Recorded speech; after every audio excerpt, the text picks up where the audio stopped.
Morning. So we are on, I think it's day 7. I'll put a message down at the bottom to say which day it is. We had a bit of a mishap last night when we tried to get towards the hotel. It was off the footpath, so I saw this bit of woodland and thought, oh, if I cut through there, that should take me straight to the hotel. Problem being is that the woodland was a bit overgrown. When I say overgrown, what was meant to be a footpath on the map was no footpath whatsoever. As the further I got down, the worse it became, to the point that I was walking through 4 foot deep brambles, and those brambles have shredded my legs to pieces, as I will show you now. So as you can see, I went through it. Now the next time I go through brambles, which I hope will never happen, I'm not going to wear shorts. Don't actually think it shows you how bad it actually is, but every person I've passed today has commented on them, and yeah, my knee don't look too good either. So as you can see, I shredded my legs a little bit walking through those brambles, but it was all in the cause to get to the hotel, although it took me an hour and a half to walk 300 meters because the brambles were that thick. I was lucky I never fell over, because I thought it would be game over if we got to that point. But anyway, eventually we got there. Now, with the story of the pilgrimage, one of the points is when Thomas Becket was murdered by the knights, King Henry II wanted pittance because it was his friend and he didn't mean to have him killed. It was something he just said, and the knights overheard it and they took it the wrong way.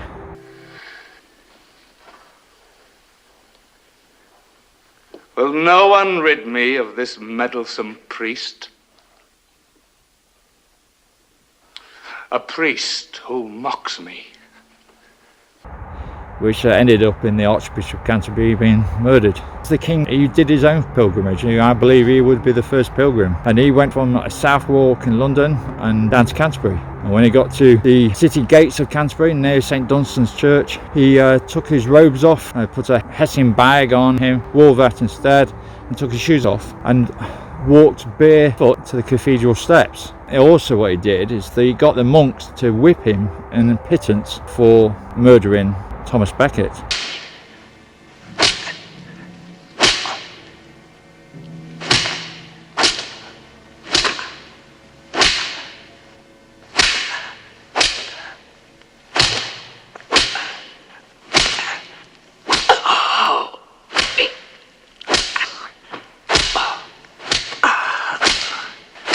Obviously, I didn't ask for a whipping, and I haven't done anything of as sinful as that. But I think walking through the brambles, in a way, my whipping, so to speak.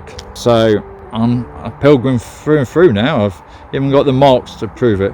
They are a bit sore at the moment. Last night I put some Germaline on them. In fact, I put a whole tube of Germaline on them, an antiseptic, and they stung like hell. Anyway, we're walking today. The object is to walk towards Rochester today, which Rochester is around 18 miles away from here. So we best get cracking because it's a long day today. We've got quite a bit of road and track walking today, but nevertheless we need to crack on. I don't want to be walking in the dark, and I definitely don't want to be walking through brambles today. So let's crack on the Pilgrims Way.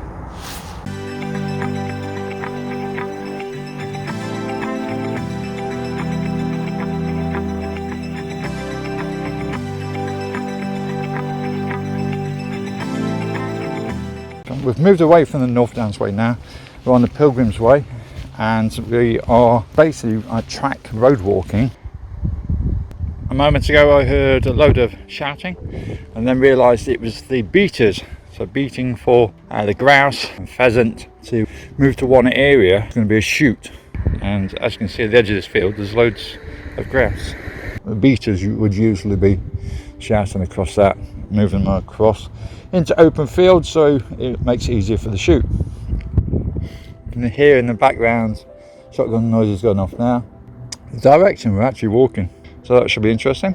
This is part of the Titsey Estate. You can see loads of them all along this tree line actually. So I don't know if they're hidden away and they're away from the shoot, or of shoots coming towards them.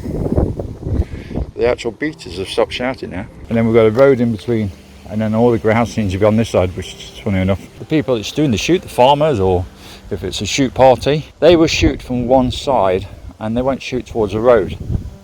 Generally, because there's people like me walking up it, or cars. So they're not going to shoot towards the road, they'll shoot across the fields. So the ironic thing is the shotgun noise is coming from this side, and a lot of the grass is on this side of the road. So it sounds like at the moment most of them grass are safe. The ironic thing of this walk that I'm on now, the Pilgrims Way, is 900 years old.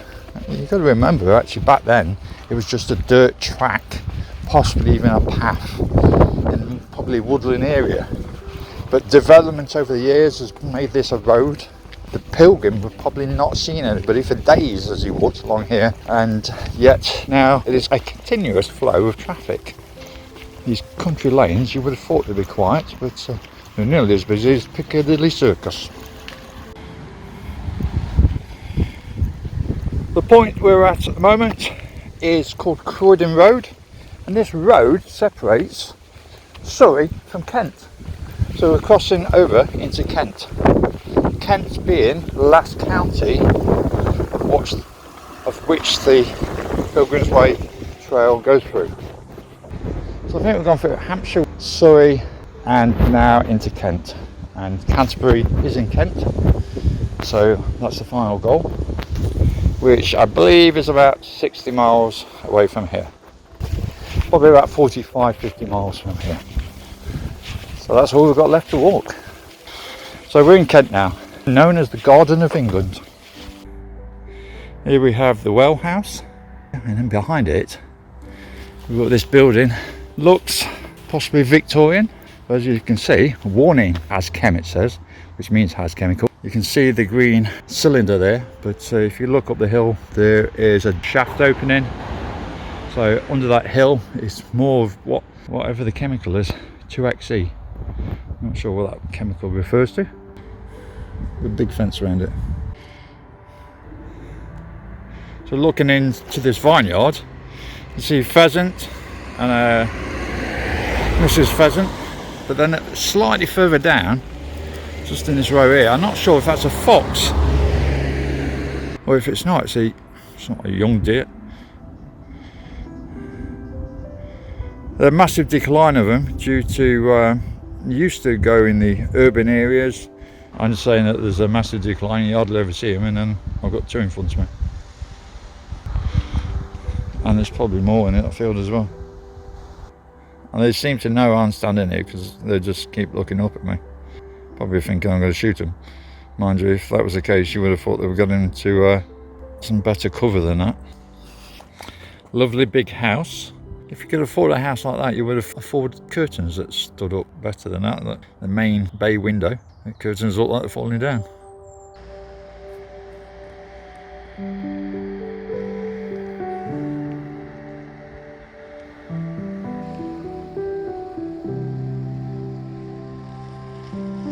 So we're just passing Betson's farm as we reach Westonshire Road. So this is the ancient route of the Pilgrims Way. This would have been a lonely dirt track. It's now developed into a tarmac road. There's a lot of pilgrim paths, even to Santiago de Compostela, crosses Spain. There's a percentage of it is country roads like this as well. And there is the occasional main road. Pilgrims Trails sticks to the more quieter roads even today. As we continue along this road, it is called the Pilgrims Way. Just looking is Pilgrim's House, and I think we might get a better view of it the closer we get. The Pilgrim's House, slightly better view. As we've passed Pilgrim's House that was on the left of the road, we are now passing Fourscreen Lane, which heads to Fourscreen Farm. Just about make out in the centre of the picture is Wrotham, where the girls used to walk to from the children's school. And on the left hand side of it Not clear to make out, but it does look like that's the church on the left hand side. Also, Westham had connections to Second World War in relation to some of the buildings were used in the war effort.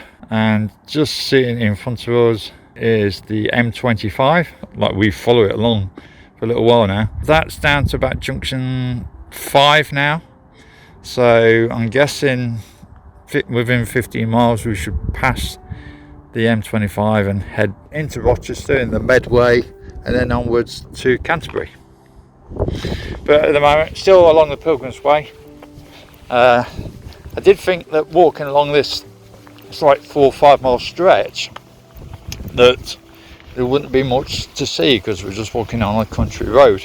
So far we've seen quite a few things to see, and we're going to walk along here now for about another 2 miles, and then we'll head to, I believe it's called Chevening House, a big stately house which has got a connection to Jane Austen and her novels.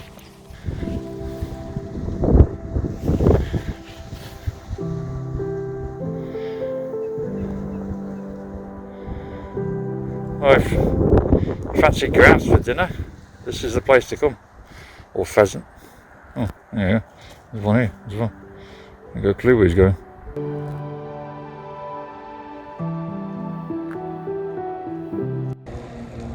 Two airplanes flying very close to each other. I do believe that one on the left is a Spitfire.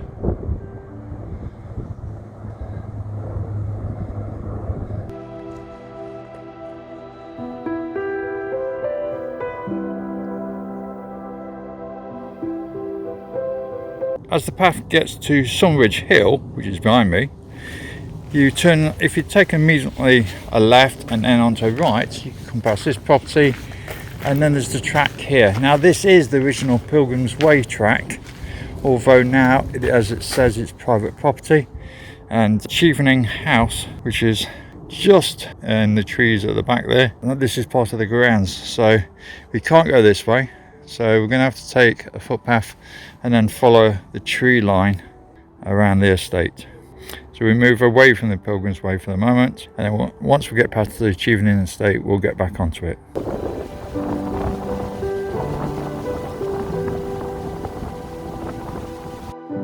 This special house has an interesting history, and even today is a place for diplomacy and more recently a place of controversy. The estate goes back as far as the 13th century, first owned by Hamo de Crevecoeur, Baron of Chatham and Lord of Leeds Castle. From the end of the 13th century to the 1500s, the estate passed through several hands until John Leonard purchased Chevening. Leonard was a prosperous barrister at Lincoln Inn, place that is one of 4 inns of the Court of London. Under Henry VIII, he became Justice of the Peace. In 1551, Leonard bought the estate for £420. The Leonards, who became Lord Dacre of the South, continued to live at Chevening for the next 8 generations. The current house was built by the 13th Lord Dacre between 1615 and 1630 to a design once attributed to Indigo Jones. Indigo was the first significant architect in England of the early modern period. In 1717, General James Stanhope bought the estate with its 3,500 acres of land. He was the confidant of King George I and later his chief minister. The king granted the general to be the first Earl Stanhope in 1718. For 250 years, the Stanhope served their country as soldiers and statesmen.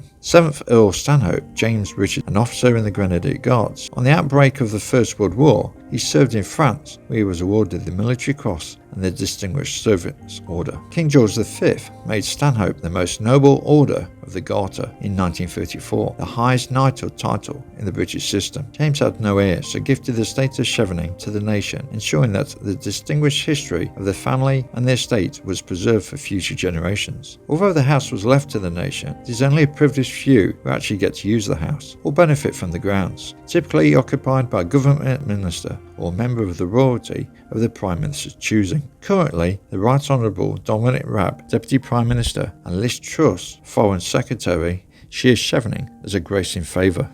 Recently, the property has been in the news as the politicians wanted to build 5 mounds of earth, each 30 foot high, on surrounding land as a view from the house overlooked the M25. The project would have cost £5 million, but Sevenoaks Council refused the project as it would ruin an area of outstanding natural beauty. I'm sure with 3,500 acres of land and a property that is only used occasionally by a few politicians, they can look a different way rather than at the M25.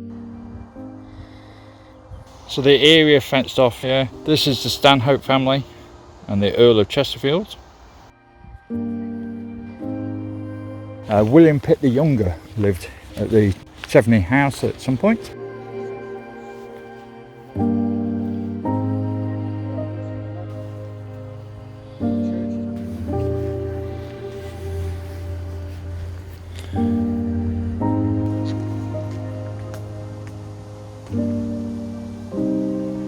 St Bidulph, who's the patron of travellers, in particular pilgrims.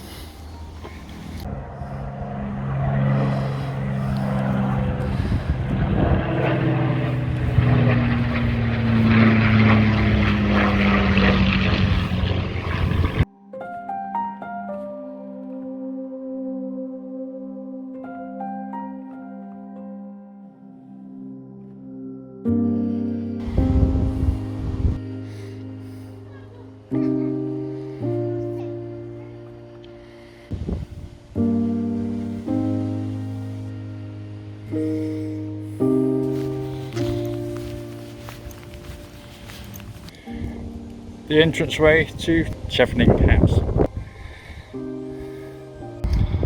So the pillar box next to Chevening Hall dates back to Queen Victoria's VR on the top.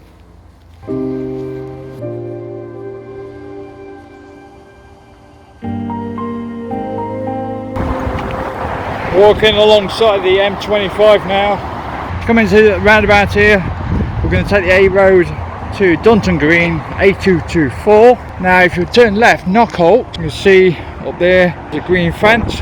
Beyond that green fence and within that green fence is works. That works is a military works. They do a lot of, let's call it observational. But anyway, we're heading this way and we're going to turn right at this roundabout onto the A road and we're going to follow that down until we reach Dunton Green.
As we walk into Otford, on our left is a small chapel. I guess it's Catholic. So it's the parish of St Thomas of Canterbury, Sevenoaks. Thomas Becket has connections to Otford. On the right is Broughton Manor. Although we can't see anything, this is the entranceway. Although we can only see part of it. From the Elizabethan past is Broughton Manor. So we're heading into the village of Otford.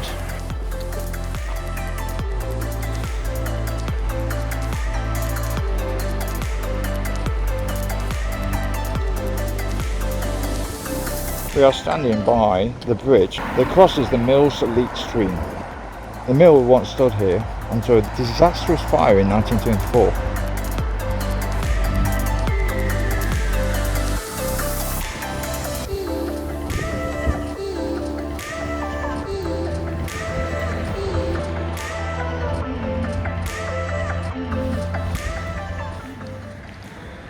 the old parsonage.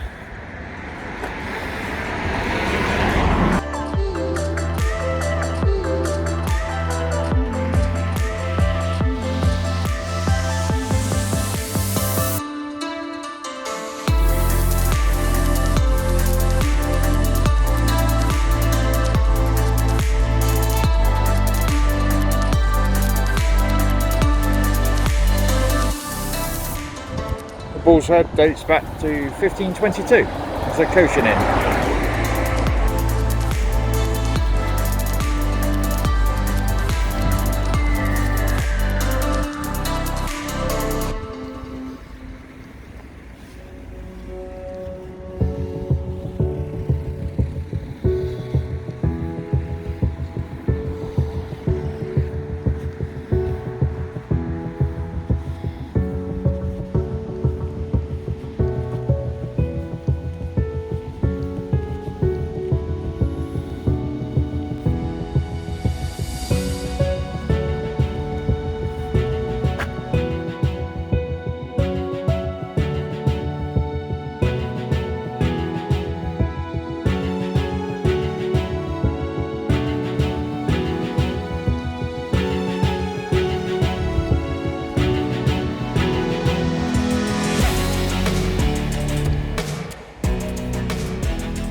Just arrived at the Otford Palace, now believed to be when Thomas Becket was a chancellor.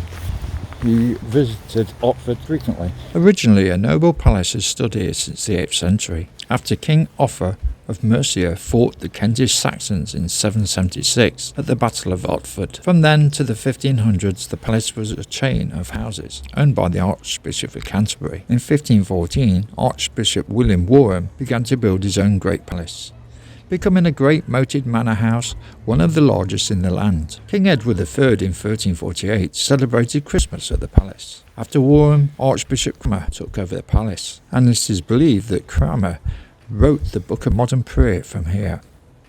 In 1537, Henry VIII took over the palace for himself, but 10 years later Henry died, and from then on the palace became a ruin. As we crossed the railway line out of Otford, we are now connected with the other part of the Pilgrims Way. This is what I mean by there is a second route from London to Canterbury, and that has joined us with the longer route and the original route from Winchester to Canterbury. As it says, Pilgrims Way east, and now we're heading towards Kemsing, 1 3/4 miles away. We'll continue walking along the road, which is still the original way of the Pilgrims Way. Just noticing this, the Derbyshire Badger Vaccination Project. One, obviously noticing it's from Derbyshire, even though we are in Kent. Second, the date is Friday 20th of March, which is the date of lockdown. It's the day that we went into lockdown. On our right hand side, although all overgrown now, is a site of a Roman village as we head towards Kemsing. As we continue on the Pilgrims Way, as we see this place is called Little Pilgrims, but we also notice we have run out of pavement. So if you are walking this, stay single file. Well, fortunately I'm a solo hiker, so it's quite easy for me to stay single file. As we continue along the road, we come past the entranceway to St Michael's Catholic Primary School.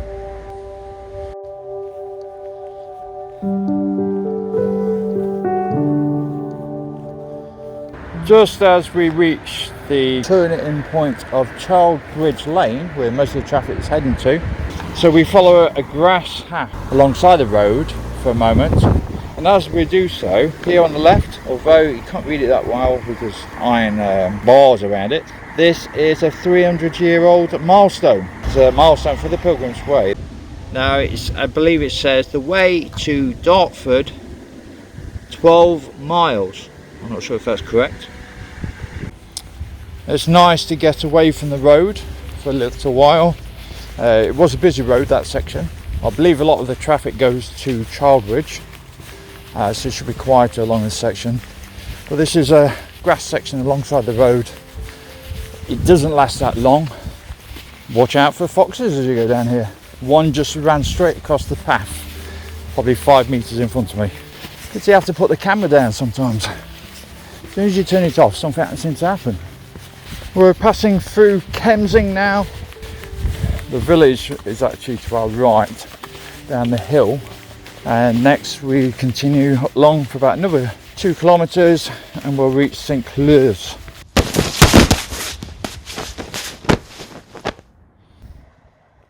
Walking down this country lane, an ambulance comes up by blue lights, and the width of it is the width of the road. So that means I had to fall into the hedgerow. Luckily, if I fell any further, at least I had an ambulance to sort me out. In the 13th century, the property was known as Oldman, and owned by a family of the same name, later passing to the St Clere family. In 1675, it was passed to Sir John Sedley, 2nd Baronet of Great Chart, who built the present house. In 1878, it was sold to Sir Mark Wilkes Collett, Baronet, a London merchant and later the Governor of the Bank of England. Within the house is a chimney piece, which was bought from the old Bank of England. In 1935, the estate passed to Montagu Norman, 1st Baron Norman, in whose family it remains. Today the property is a place for photo shoots and corporate events, as well as a filming location, with TV series such as The Great, Gangs of London and Third Day all being filmed here. A rather large mast on our right hand side, a single mast. It's telecommunications. I can see satellite dishes on the side towards the bottom third of it. After walking a further 500 metres after St Clere's, we come to this sharp bend in the road. But we're going to head off this way now, as we reach the North Downs Way again. North Downs came from that direction, and we're still on the Pilgrims Way. We're going to follow this track. We'll continue on this track for about 2 kilometres until we reach Wrotham.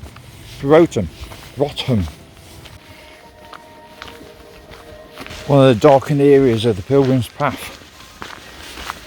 It does look like an ancient walkway, ancient trackway. So we're just heading into Wrotham. I've got that right now, as I pass somebody that lives in the village. And we're going to head through Wrotham, the village of Wrotham, past the church.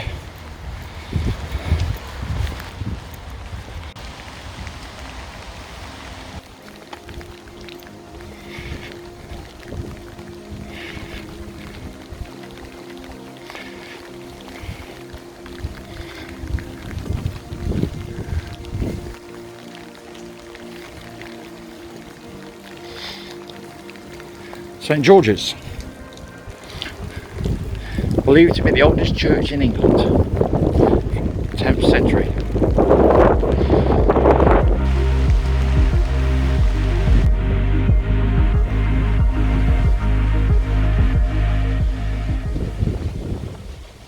Well, that was day 6 of the Pilgrim's Way. As you saw, I went through the walls a bit, but we managed to go and see a few interesting places, and now into Kent. So tomorrow, or next episode, we're heading towards Rochester, and hopefully, if I can, I'm trying to get up to Chatham, the historical naval yard, and then we're on the home straight towards Canterbury.